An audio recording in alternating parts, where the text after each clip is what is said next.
अस्सलामुअलैकुम दोस्तों इस एपिसोड का आगाज करने से पहले तमाम अहबाब से गुजारिश है कि इस वीडियो को लाइक ज़रूर कर दें और अगर आपने अभी तक हमारी चैनल पुरस्रार एक्सपोजर को सब्सक्राइब नहीं किया तो सब्सक्राइब करते हुए साथ मौजूदा बेल आइकन को भी दबा दें। शुक्रिया। इस एपिसोड के आगाज में कोपेक सरदार जानदार के साथ मरकजी खेमे में मौजूद होता है। कोपेक जानदार से कहता है कि गवर्नर को कत्ल करवाने के बाद कातिल को ताजिर के रूप में कबीले में लाना उराल ऐसी बेवकूफ़ी कभी नहीं कर सकता। ये सुनकर जानदार कहता है फिर वो कौन है जिसने मेरे बेटे पर बोहतान लगाया है।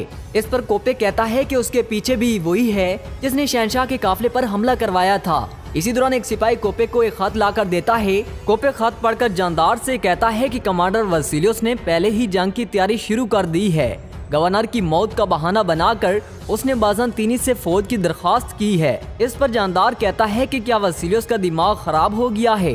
इस पर कोपेक कहता है कि जानदार साहब आप फिक्र ना करें, उराल बिल्कुल बेगुनाह है और ये भी वाज़ेह है कि कातिल कौन है और मुझे इस जंग को रोकना होगा। अगर मैंने ये जंग ना रोकी तो बहुत खून रेजी होगी। फिर कोपेक अपने एक सिपाही को कहता है कि अपने सिपाहियों को तैयार करो, हम फौरन कराचाईसर कला जाएंगे। दूसरी जानिब हाली बाजार के सराय में अर्तुरुल आर्तुगबे हाजतरियान और अलेको मौजूद होते हैं। अर्तुरुल कहता है कि आर्तुगबे साहब ये अदालत हमारे कबीले की साख के लिए बहुत जरूरी है। जो इसके खिलाफ हैं हो सकता है वो दोबारा हमला करें, इसलिए सख्त से सख्त इंतजामात करें और कोई परिंदा भी पार ना मार सके। फिर अर्तुरुल उस्ताद हाजतरियान से कहता है कि आप सोना निकालने का काम दोबारा शुरू करें, मेरे सिपाही दिन रात आपकी हिफाजत करेंगे। ये सुनकर हाजतरियान बहुत खुश होते हैं। फिर अर्तुरुल आर्तुगबे से पूछता है कि बमसी कहाँ है। इसके जवाब में आर्तुगबे कहते हैं कि हजूर वो कराचाईसर कले गया है। ये सुनकर अर्तुरुल मुस्कुरा कर कहता है कि बमसी हमसे पहले कला फतह करेगा। इसके बाद बमसी जब कला जाता है तो बमसी को देखकर सलेबी सिपाही कहता है कि क्या तुम दोबारा आ गए हो। इस पर बमसी कहता है कि हाँ मैं फिर से आ गया हूँ, तुम रास्ते से हटो, मैं हलीना को मिलने जा रहा हूँ। फिर सिपाही कहता है कि तुम यहीं रुको। फिर दूसरा सिपाही हलीना को बुलाने चला जाता है। इस पर बमसी सिपाही को गुस्से से देखता है और अपने थैले से सेब निकाल कर खाना शुरू हो जाता है। फिर सलेबी सिपाही कहता है कि ओ तुर्क यहाँ से हटो, कहीं और जाकर खाओ। इसी दौरान वहाँ हलीना आ जाती है और सलेबी सिपाहियों को वहाँ से भेज देती है। फिर हलीना बमसी से कहती है क्या बेहतर होगा कि तुम यहाँ दोबारा मत आओ। ये सुनकर बमसी के पांव तले जमीन निकल जाती है और उसके हाथ से सेब गिर जाता है। फिर बमसी को दुखी देखकर हलीना कहती है कि जब मैंने कहा है कि मत आओ तो इसका मतलब है कि कले में मत आओ और रोज सूरज के जवाल के वक्त मैं फवारे पर जाती हूँ तो मुझे वहाँ मिल सकते हो। ये सुनकर बमसी बहुत खुश होता है और कहता है कि अच्छा आपके कहने का ये मतलब है, मैं समझ गया। फिर बमसी हलीना से कहता है कि मैं आपके बाबा के कातिल की खबर देने आया हूँ। हाली बाजार में उसका मुकदमा चलेगा और उसे सजा होगी। उसके कातिल को और उसके मालिक दोनों को सजा होगी। ये सुनकर हलीना कहती है कि उसका मालिक कौन है। फिर बमसी कहता है कि चौदार कबीले का उराल, हमने कातिल को भी चौदार कबीले से पकड़ा है। इस पर हलीना कहती है कि मैं भी उनके मुकदमे की समाअत पर हाली बाजार जाऊंगी। दूसरी जानिब उराल कैद वाले खेमे में बांधा हुआ होता है। तुर्गत और दुआन उसके पैरे पर मौजूद होते हैं। तब तुर्गत दुआन से कहता है कि इस कुत्ते की वजह से हमारे भाई जमीन तले दफन हैं। ये कुत्ता जिस जगह का मुस्तहिक है वो जहन्नम है। ये सुनकर उराल कहता है कि सिपाही तुर्गत हर किसी ने मुस्तहिक जगह पर जाना है और तुम्हारी जगह मेरे मवेशियों के साथ है। ये सुनकर तुर्गत शदीद गुस्से में उराल पर लपकता है तो दुआन तुर्गत को पकड़ लेता है और कहता है कि भाई ऐसा मत करो।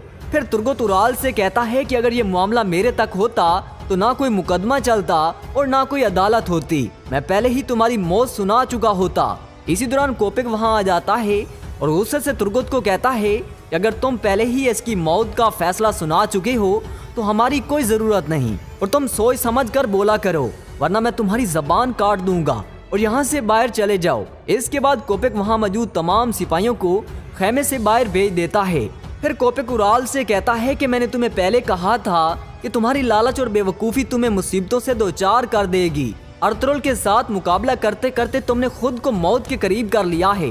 अर्तुरुल और तुमने यहाँ का अमन खराब किया है और मैं जानता हूँ कि तुमने गवर्नर को नहीं मारा, लेकिन तुमने माजी में ऐसी गलतियाँ की हैं कि तुम अभी भी मुजरिम हो।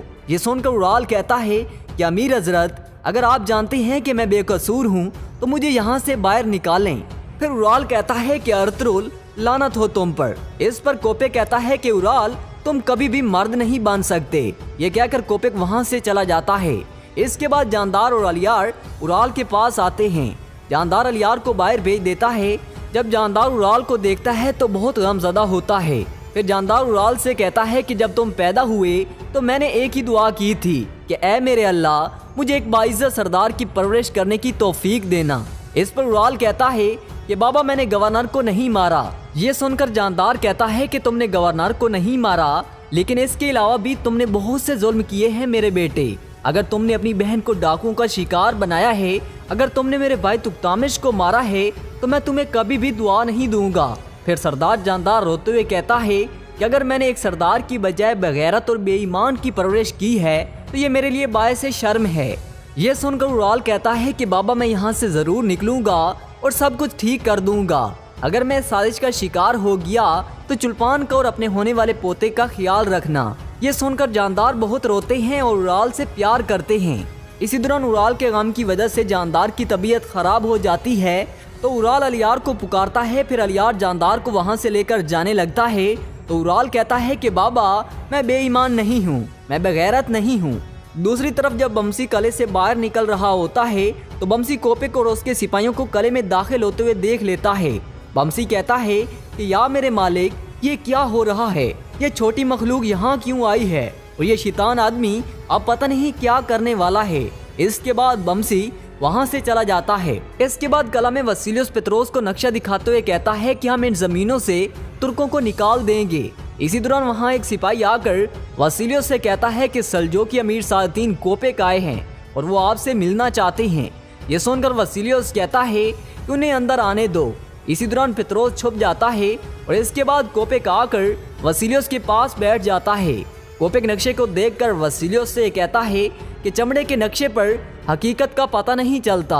ये नक्शा जिसने तुम्हारे मीठे ख्वाबों को जकड़ा हुआ है, ये कभी उस तरह तब्दील नहीं होगा जिस तरह तुम चाहते हो। ये सुनकर वसीलियोस कहता है कि ये नक्शा तारीख में बहुत दफा तब्दील हुआ है और इसको तब्दील करने वाले अजीम जंगजू थे। इस पर कोपेक कहता है कि साई सल्जोकों की ताकत में है और तुम समझते हो कि ये पत्थर का छोटा सा कला फतह या तबाह नहीं हो सकता। वसीलियोस, एक बात याद रखो, जो जंग तुम शुरू करना चाहते हो इसमें सबसे पहले सर तुम्हारा उड़ेगा। दूसरी जानिब हाली बाजार के सराय में अर्तुगरुल आर्तुगबे के पास मौजूद होते हैं। तब अर्तुगरुल आर्तुगबे से कहते हैं कि कोपेक इतना मुअज़्ज़िज़ नहीं है कि वो खुदा के इंसाफ की बलादस्ती कायम करे। ये सुनकर आर्तुगबे कहते हैं कि हजूर, आपने जो इक़दामात किए हैं इससे कोपेक बेबस हो जाएगा। इसी दौरान बमसी कमरे में दाखिल होता है और अर्तुगरुल से कहता है कि कोपेक कले में गया है, मैंने उसे अपनी आंखों से देखा है। ये सुनकर अर्तुगरुल कहता है कि बमसी, कोपेक का कले में क्या काम है? क्या तुम्हें यकीन है कि वो कोपेक था? इस पर बमसी कहता है कि मैंने खुद उसे देखा है। फिर अर्तुगरुल कहता है कि बमसी, क्या तुम हलीना से मिलने गए थे? ये सुनकर बमसी अपना सर झुकाकर वहाँ से चला जाता है। फिर अर्तुगरुल आर्तुगबे से कहते हैं कि कोपेक कभी कले में ना जाता अगर उसके पेट में दर्द ना होता। कोपेक ये जंग रोकना चाहता है और वो इसकी कीमत अदा करना चाहता है। जब तक हम ये पता नहीं लगाते कि वो कीमत क्या होगी तो हमारे इक़दामात किसी काम के नहीं। दूसरी जानिब कला में वसीलियोस कोपेक से कहता है कि आप क्या चाहते हैं कि मैं जंग शुरू ना करूं? इन सब हालात का हल सिर्फ जंग है और आपकी रियासत बीमार है। तुम लोगों ने मंगोलों से निपटना है, लेकिन यहाँ तुम लोगों ने गवर्नर को मार दिया।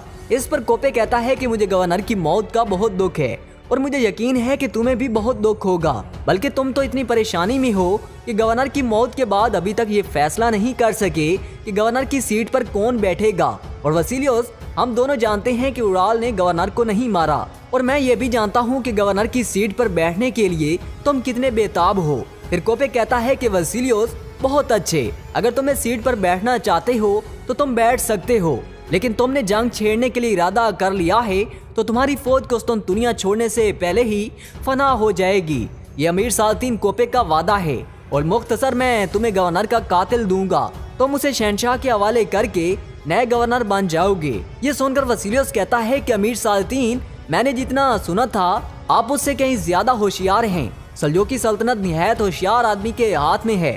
सालातीन कोपेक, मुझे उम्मीद है कि एक दिन आपको सल्जोकी तख्त मिल जाएगा जिसकी आपको बहुत चाहत है, और अगर आप अर्तुगरुल ने मेरे मामलात में दखल अंदाजी की तो मैं अपना मुआहदा तोड़ दूंगा। इस पर कोपे कहता है कि हम दोनों अमन मुआहदा करेंगे और अर्तुगरुल अपनी हद में रहेगा। फिर वसीलियोस कहता है कि मैं भी हाली बाजार मुकदमे में आऊंगा और गवर्नर के कातिल को अपने साथ लेकर आऊंगा। इसके बाद कोपे एक नक्शे के पास जाकर कहता है कि ऐसा ही नक्शा सुल्तान के महल में भी है। ये सुनकर वसीलियोस कहता है कि जिस दिन मैं अपनी फौज के साथ महल फतह करूंगा तो मैं उस नक्शे को अपनी आंखों से देखूंगा। ये सुनकर कोपे कहके लगाता है और कहता है कि वसीलियोस, ये तुम्हारी जिंदगी में आखिरी चीज होगी जिसे तुमने देखा होगा, लेकिन अगर तुम्हारा इरादा तब्दील हो जाए तो मैं तुम्हें एक नया नक्शा भेज दूंगा तुम्हारी नई सरहदों के बारे में मजीद ख्याली पुलाव पकाने के लिए। इसके बाद कोपेक वहाँ से चला जाता है